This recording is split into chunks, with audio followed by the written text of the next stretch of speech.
नमस्कार मित्रों, हम शिमला के राज्य संग्रहालय में हैं और अभी इस वीडियो में हम आपको शिमला की जो सैन्य जो विरासत रही है, जो इसका इतिहास रहा है, बहुत ही संक्षिप्त तरीके से तेज़ी से आपको बताने की कोशिश करेंगे। यहाँ पे इंडियन आर्मी के लिए ये जो गैलरी है, यहाँ पे ये देख रहे हैं, ये जो फील्ड मार्शल के.एम. करियप्पा होते थे, उनकी प्रतिमा के साथ। और यहाँ पे जो जानकारी दी हुई है, हम इससे सीधे आपको दीदार कराते हैं। देखिए, शिमला की सैन्य विरासत के बारे में जो जानकारी लिखी हुई है कि देवी श्यामला के नाम पर प्रसिद्ध शिमला की अपनी एक विशेष सैन्य विरासत है। सामरिक भौगोलिक स्थान के कारण ब्रिटिश साम्राज्य का शासकीय कार्य यहाँ से 6 माह के लिए संचालित किया जाता था। अप्रैल से नवंबर तक ब्रिटिश भारतीय सेना के कमांडर इन चीफ की तैनाती शिमला में होती थी।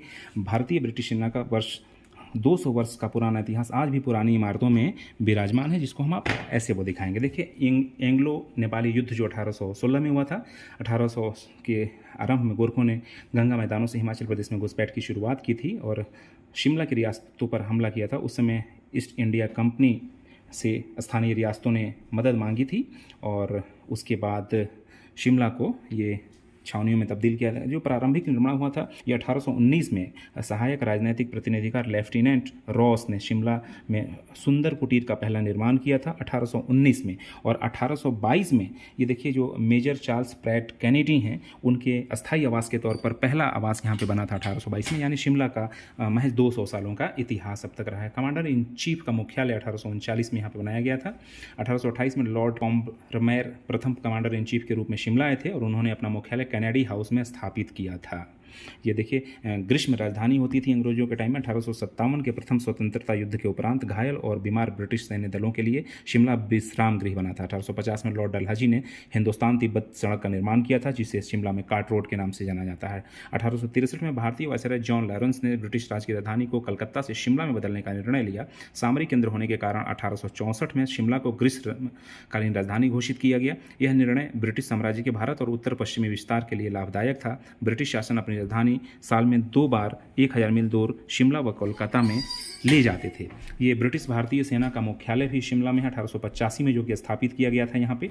उसके बारे में जानकारी और ब्रिटिश शासन की इंजीनियरिंग उपलब्धियाँ जो रही हैं 1876 से 1906 तक, ये आप ये देख सकते हैं कि 19वीं शताब्दी के अंत में शिमला में सामाजिक जो जीवन होता था, जो क्लब डांस पार्टियों की जो चर्चा भारतीय लोक समूहों में सर्वोत्तम थी, एमेच्योर ड्रामेटिक क्लब होता था, अपने नए परिसर गेटी थिएटर में 1887 में परिवर्तित हुआ था। और फैशनेबल वायसराय दंपति लिट्टन ने 1876 में जो पीटर हॉफ को अपना आवास बनाया तथा इस गिरल लॉज के स्थान का चयन किया।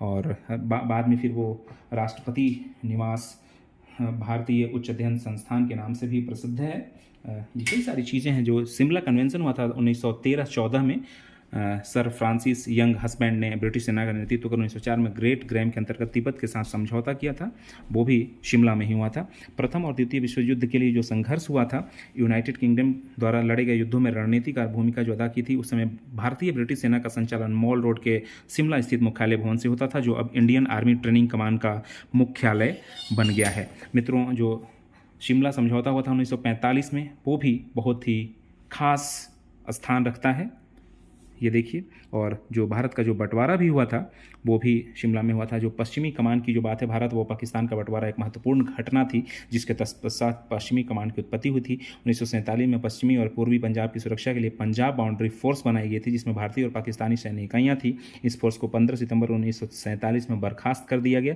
जब दोनों देशों ने अपने क्षेत्रों की रक्षा की जिम्मेवारी ले ली थी। कई सारी जानकारियाँ यहाँ पर आपको वो मिलेंगी शिमला के स्टेट म्यूजियम में। और भारत और पाकिस्तान के बीच जो शिमला समझौता हुआ था, तत्कालीन प्रधानमंत्री इंदिरा गांधी और पाकिस्तान के राष्ट्रपति जुल्फिकार अली भुट्टो के साथ, वो भी है यहाँ पे। सैन्य प्रशिक्षण कमान फिलहाल यहाँ पे है। 1993 के बाद ये चंडी मंदिर में स्थानांतरण के उपरांत पंजाब, हरियाणा और हिमाचल एरिया ने शिमला की मौजूदा इमारत में अपना मुख्यालय स्थापित किया था।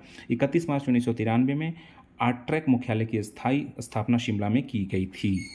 ये जानकारी, जैसा कि आपको हमने बताया, जब आप शिमला के स्टेट म्यूजियम में आप घूमने के लिए, तो आप ये पढ़ सकते हैं और कई सारी चीज़ों को आप देख भी सकते हैं। और मुझे लगता है कि आपको अपने इतिहास से रूबरू होना ज़रूरी है। शिमला के राज्य संग्रहालय से मैं रविशंकर सिंह।